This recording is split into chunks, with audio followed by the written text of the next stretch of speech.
कहानी की जमीन राजस्थान है। राजस्थान के अलवर में एक शख्स रहता है जिसका नाम है नितेश जैन। नितेश जैन पेशे से एक प्रॉपर्टी डीलर है, लेकिन धीरे धीरे फिर वो सट्टा की दुनिया में भी कदम रखता है। सट्टा बाजार, सट्टा के धंधे से जुड़ा होता है। अब जब आप सट्टे की दुनिया में कदम रखते हैं तो अब अच्छे लोगों से तो पाला पड़ेगा नहीं, तो एक से एक छटे हुए बदमाश, क्रिमिनल, डॉन, हिस्ट्री शीटर, उनके साथ जान पहचान होती है। इसी दौरान एक और वाकया होता है कि एक किसी से झगड़ा होता है और नितेश जैन के ऊपर एक मर्डर का आरोप लगता है, एक शख्स के कत्ल का। इस कत्ल के इल्जाम में नितेश जैन पकड़ा जाता है और इसके बाद वो जेल पहुंच जाता है। जेल जाने के बाद जेल में एक से एक लोगों से मुलाकात होती है, उसकी छटे हुए बदमाशों से, हिस्ट्री शीटर से, क्रिमिनल से। कुछ दिनों के बाद जमानत पे वो बाहर भी आ जाता है। इसके बाद सारी जिंदगी अपना जो उसकी रूटीन थी वैसे ही चल रही होती, सब कुछ ठीक ठाक था। 1 फरवरी से पहले तक, 1 फेब इसी महीने, अचानक नितेश जैन गायब हो जाता है। अब उसके घर वाले उसको ढूंढते हैं, उसके मोबाइल पे कॉल करते हैं, मोबाइल स्विच ऑफ, पता मिलता नहीं है। इससे पहले भी कई बार वो घर से गायब हुआ था, तो घर वालों को भी लगता है कि कहीं होगा, किसी दोस्त के साथ चला गया होगा, बच्चा तो है नहीं, बड़ा है, तो उसके रूटीन में शामिल था कई बार गायब होना, तो उनको इतनी चिंता होती नहीं। लेकिन 1, 2, 3, 4, 5, 6, 7 दिन हो जाते हैं। 7 दिन तक नितेश जैन घर नहीं लौटता और इस दौरान में उससे बातचीत भी नहीं होती, मोबाइल भी स्विच ऑफ, और इससे पहले कभी नहीं हुआ कि उसका मोबाइल बंद हो। 7वें दिन परेशान होकर घर वालों ने नितेश के अलवर पुलिस में एक गुमशुदगी की रिपोर्ट लिखाई। उन्होंने बताया कि उनका बेटा का भाई नितेश जैन गायब है। पुलिस ने गुमशुदगी की रिपोर्ट लिखी। आमतौर पर गुमशुदगी की रिपोर्ट को लेकर जो रवैया होता है अपने देश की पुलिस का, वो बड़ा सा आम होता है। बहुत वो सीरियसली उसको लेते नहीं है जब तक कि बहुत हाई प्रोफाइल केस ना हो। और यहाँ नितेश जैन एक मर्डर के इल्जाम में जेल भी गया है, सट्टा की दुनिया से भी उसका रिश्ता है, तो पुलिस यूं ही बैठी रहती है। फिर भी उसका पता नहीं चलता है, घर वाले परेशान होते हैं। इसके बाद नितेश जैन के घर वाले पुलिस को कहते हैं कि हमारे बेटे के ऊपर कुछ खतरा भी मंडरा रहा है, आप देखिए, ढूंढिए, नहीं तो उसके साथ कुछ हो सकता है। तो उन्होंने पूछा क्या हुआ, तब वो एक हिस्ट्री शीटर जो अजमेर का डॉन है उसका नाम लेते हैं और कहते हैं कि वो कई दिनों से उसके पीछे पड़ा हुआ था और नितेश ने अपने भाई को ये बात भी बताई थी कि कुछ क्रिमिनल उसके पीछे पड़े हुए हैं। अब पुलिस के कान खड़े हुए। अब अलवर से मामला अजमेर पहुंच गया। अजमेर में छानबीन शुरू हुई, नितेश जैन के केस की तफ्तीश शुरू हुई। पता किया गया कि वो कौन है, तो पता चला वो हिस्ट्री शीटर, वो बदमाश, वो डॉन, उसका नाम हरीश लंगड़ा है। हरी लंगड़ा जो है वो एक घोषित अपराधी है, कई बार जेल जा चुका था। अब पुलिस हरी लंगड़ा को जीरो इन करती है, पूछताछ करती है, वो कुछ बताता नहीं है। पुलिस इसके बाद अब उसके साथियों के ऊपर भी नजर रखती है, कोशिश करती है कि कुछ आइडिया मिले। इस दौरान में भी कोई क्लू नहीं मिल रहा है। अब पुलिस नितेश जैन और हरीश लंगड़ा, इनका आपस में क्या रिश्ता है, इसको समझने की कोशिश करती है। तफ्तीश जारी थी। इसी दौरान पुलिस को कुछ कहानियां पता चलती हैं। कहानी ये थी कि नितेश जैन जब मर्डर के इल्जाम में जेल गया तो उसी जेल में ये हरी लंगड़ा भी बंद था, घोषित अपराधी। जेल के अंदर दोनों की मुलाकात हुई। मुलाकात के दौरान दोनों की एक दूसरे से जान पहचान हुई। अब वो एक डॉन टाइप का था, नितेश एक तरह से नया नया क्राइम की दुनिया में, एक मर्डर भी कर चुका, सट्टे की दुनिया में भी था। तो आमतौर ऐसे लोग जो होते हैं वो बड़े डॉन, बड़े क्रिमिनल, बड़े हिस्ट्री शीटर, इनकी थोड़ी सी वो चाहते हैं कि उनका सर पे हाथ हो। तो इसी वजह से इन दोनों के बीच में दोस्ती हो जाती है। जेल के अंदर रहते हुए दोनों दोस्त बन गए, नितेश जैन और हरी लंगड़ा। तो अब दोनों की जेल में मुलाकात हुई, जेल में ही दोस्ती हो गई। कुछ वक्त के बाद नितेश जैन जेल से जमानत पर बाहर आ जाता है। थोड़े दिनों के बाद हरी लंगड़ा भी जेल से जमानत पर बाहर आ जाता है। अब दोनों बाहर मिलते हैं। अजमेर में इन दोनों की मुलाकात होती है। अजमेर में ही हरी लंगड़ा का घर था, जो हिस्ट्री शीटर है, डॉन है। दोस्ती इन दोनों को उनके घरों तक पहुंचा देती है। अब नितेश जैन का हरी लंगड़ा जो डॉन है उसके घर पे आना जाना शुरू हो जाता है।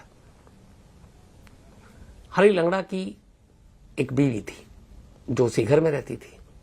घर जाने के दौरान कई बार उससे भी आमना सामना होता। धीरे धीरे घर आना जाना ज्यादा होने लगा नितेश जैन का। फिर एक वक्त आया कि जब नितेश और हरी लंगड़ा की बीवी में भी दोस्ती हो गई। अब दोनों उस मौके का इंतजार करने लगे जब हरी लंगड़ा घर पे ना होता, नितेश जैन पहुंच जाता, दोनों मिलते रहते। इस दौरान में फिर एक कोई और पुराना केस था जो खुला और हरी लंगड़ा को फिर से जेल जाना पड़ा।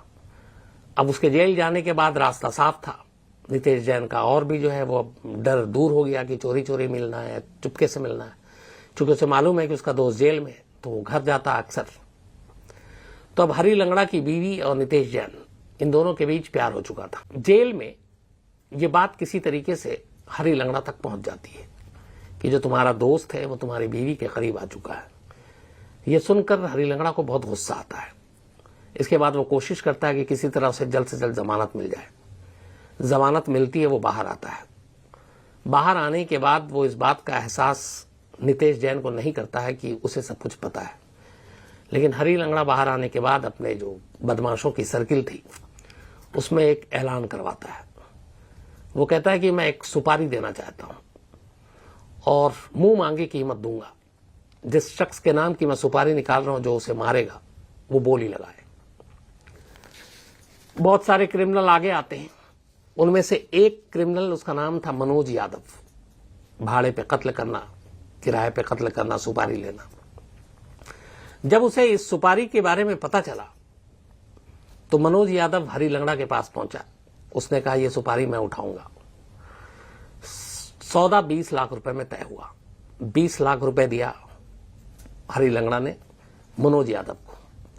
अब मनोज यादव ने 20 लाख रुपए लिए और 15 लाख में ये सुपारी आगे ट्रांसफर कर दिया 3 और लोगों को। उन 3 लोगों को जिन्हें यह कत्ल करना था। 5 लाख का उसे मुनाफा हुआ, 15 लाख उन तीनों को, मतलब 5-5 लाख वो तीनों बांटेंगे।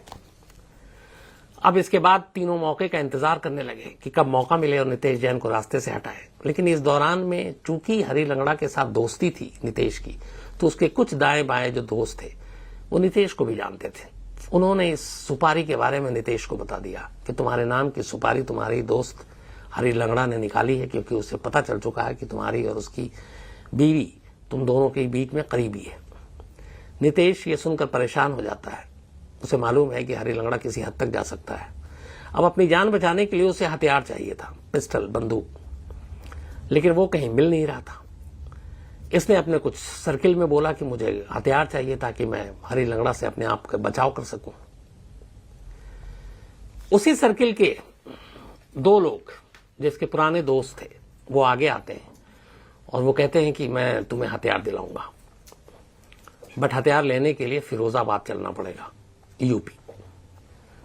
अब राजस्थान से, अजमेर से नितेश राणा 3 लोगों के साथ फिरोजाबाद के लिए निकल पड़ता है। फिरोजाबाद से उसे अपने लिए हथियार खरीदनी थी जिससे वो अपनी जान बचा सके। लेकिन जिन 3 लोगों के साथ वो अजमेर से फिरोजाबाद आ रहा था उसे मालूम ही नहीं था कि यही 3 वो हैं जिनसे उसे बचना है और जिनके लिए वो हथियार, बट हथियार लेने के लिए फिरोजाबाद चलना पड़ेगा, यूपी। अब राजस्थान से, अजमेर से नितेश राणा 3 लोगों के साथ फिरोजाबाद के लिए निकल पड़ता है। फिरोजाबाद से उसे अपने लिए हथियार खरीदनी थी जिससे वो अपनी जान बचा सके। लेकिन जिन 3 लोगों के साथ वो अजमेर से फिरोजाबाद आ रहा था उसे मालूम ही नहीं था कि यही 3 वो हैं जिनसे उसे बचना है और जिनके लिए वो हथियार खरीदना चाहता था। असल में यही तीनों उसका कत्ल करने वाले हैं। इस बात से बेखबर नितेश राणा उन तीनों पर भरोसा कर फिरोजाबाद हथियार खरीदने के लिए पहुंच जाता है। तीनों फिरोजाबाद में एक बिलाल नगर जगह है, वहां उन तीनों में से एक का घर था। वो पहले घर ले जाते हैं कि चलो कुछ चाय नाश्ता हो जाए, इसके बाद हथियार देंगे। घर पहुंचने के बाद मौका देखते ही तीनों में से एक पीछे से नितेश राणा के सर पे वार करता है वजनी लोहे के रॉड से। नितेश गिर पड़ता है। इसके बाद ये लोग उसका गला दबाते हैं बेहोशी में। नितेश की मौत हो जाती है। जिस घर में ये लोग गए थे उस घर में कंस्ट्रक्शन का काम चल रहा था। फर्श की खुदाई हुई थी, फर्श पे टाइल्स लगनी थी, पहले से उन्होंने प्लान कर रखा था। उस फर्श को ये और खोदते हैं, नितेश राणा की लाश को उसमें दफन करते हैं, गड्ढा बराबर करते हैं, और फिर अगले दिन मजदूर, चूंकि ऑलरेडी घर में काम चल रहा था, उस दिन मजदूरों को छुट्टी दे रखी थी, फिर उसके ऊपर बाकायदा फर्श पे पूरा टाइल्स लगा देते हैं। अब नितेश जमीन के अंदर दफन है। ये सारी चीजें कत्ल से पहले सुपारी ट्रांसफर जो की मनोज यादव उसने, और तीनों जिन्होंने सुपारी दी उन्होंने दृश्यम फिल्म से ये पूरा सीन एक तरह से चुराया था। उन्होंने लगा था कि एक घर बन रहा है, किसी को शक नहीं होगा, अलग से कोई खुदाई नहीं हो रही है, मजदूर घर पे आ रहे हैं और जमीन के अंदर दफन, कहां राज बाहर आएगी। ये सब कुछ करके उन्होंने लाश दफना दी। उसके बाद तीनों निकल गए। यहां पे कहानी का पहला चैप्टर क्लोज होता है। अब इधर 1 से 7 के बीच में घर लौटा नहीं। 1 फरवरी को निकला था नितेश राणा घर से फिरोजाबाद के लिए। 7 दिन बाद घर वालों ने शिकायत की, कंप्लेंट की। पुलिस अब पीछे पड़ी हुई थी। तो अब इसी दौरान में पुलिस को पता चला कि इधर हरी लंगड़ा जो है मनोज यादव के बड़ा कांटेक्ट में था, इलेक्ट्रॉनिक सर्विलांस फोन के जरिए। मनोज यादव का नंबर मिला, पता चला कि हाँ मनोज यादव संपर्क में है। फिर यह भी पता चला कि मनोज यादव नितेश राणा के भी संपर्क में था, नितेश जैन माफ कीजिए। अब पुलिस ने सबसे पहले मनोज यादव को उठाया। उठाने के बाद उसको सही तरीके से पुलिस अंदाज में पूछताछ की। उसने एक्सेप्ट किया। उसने कहा कि मुझे सुपारी दी हरी लंगड़ा ने। पुलिस ने इसके बाद हरी लंगड़ा को भी उठा लिया। अब सुपारी देने वाले और सुपारी ट्रांसफर करने वाले दोनों पुलिस के शिकंजे में थे, लेकिन जिन्होंने सुपारी लेकर कत्ल किया वो 3 लोग अभी पुलिस की गिरफ्त से बाहर थे। अब मनोज यादव को यह भी पता नहीं कि वो तीनों कहां हैं, लेकिन मनोज यादव ने यह बताया कि वो हथियार दिलाने के नाम पर नितेश को अपने साथ फिरोजाबाद ले गए थे, उन 3 में से 1 के घर। और ये बात जब पुलिस को पता चली तो 13 फरवरी को राजस्थान पुलिस, अजमेर की पुलिस अजमेर से फिरोजाबाद पहुंचती है। फिरोजाबाद पुलिस को कांटेक्ट करती है और फिर उन 3 में से 1 के उसी बिलाल नगर के घर में बाकायदा लोकल पुलिस को लेकर जाती है। उस फर्श की खुदाई होती है बाकायदा इन कैमरा, और खुदाई के बाद उसके अंदर से एक लाश मिलती है। ये लाश नितेश जैन की थी। लाश बरामदगी के बाद अब यह साबित हो गया कि यह कत्ल हो चुका है और इस कत्ल में कौन लोग हैं, लेकिन कत्ल करने वाले तीनों कातिल अभी भी फरार थे। सुपारी देने वाला और सुपारी ट्रांसफर करने वाला बेशक शिकंजे में था। अब उन तीनों को मोबाइल भी बंद क्या करे। पुलिस को लगा कि एक ही चारा है। मनोज यादव ने उन तीनों से कहा था कि सुपारी के आधे पैसे काम होने के बाद देंगे, यानी कत्ल के बाद। कत्ल हो चुका था, आधे पैसे उन्होंने अभी लिए नहीं थे। और पुलिस ने मनोज यादव की गिरफ्तारी या हिरासत की खबर को बहुत ही छुपा कर रखा था। इस दौरान वो लगातार इंतजार कर रहे थे कि वो तीनों में से कोई एक मनोज यादव को कांटेक्ट करेगा। आखिरकार मनोज यादव को उनमें से एक ने फोन किया और उसने कहा कि काम हो गया, बाकी के पैसे। उसने कहा ठीक है, अजमेर आ जाओ, इस जगह पर आ जाओ, इतने बजे आ जाओ, इतने तारीख को आ जाओ। इसके बाद पुलिस ने एक बड़ा सा बैग तैयार किया, उसमें ऊपर असली नोट रखे, नीचे डमी नोट, नकली नोट, कागज सादे। बैग को भरा, मनोज यादव को दिया और उस लोकेशन पे बताए हुए जगह पे पहले से जाकर पुलिस की टीम सादी वर्दी में छुप गई। मनोज यादव को अकेला छोड़ दिया इस धमकी के साथ कि अगर उसने जरा भी दाएं बाएं किया तो अंजाम बुरा होगा। इसके बाद बताए हुए वक्त पर वो तीनों वहां पहुंचते हैं। जैसे ही मनोज यादव के करीब बैग लेने के लिए आते हैं, पहले से वहां छुपी पुलिस तीनों गिरफ्तारी हो चुकी थी। नितेश जैन के कत्ल में शामिल पहला जो सुपारी दी हरीश लंगड़ा, जिसने सुपारी ट्रांसफर किया मनोज यादव, और जिन 3 ने सुपारी लेकर कत्ल किया, 5 को गिरफ्तार कर लिया गया। लाश भी बरामद हो गई।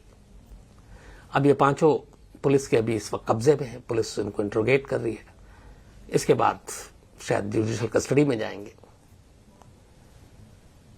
तो एक डॉन के साथ दोस्ती, एक बैड कैरेक्टर के साथ दोस्ती नजदीकी, फिर उस डॉन की बीवी के साथ दोस्ती नजदीकी नितेश जैन को भारी पड़ गई। और शायद यही वजह है कि उसका कत्ल हो गया और यही चीज उसकी मौत की वजह बनी। तो ये थी कहानी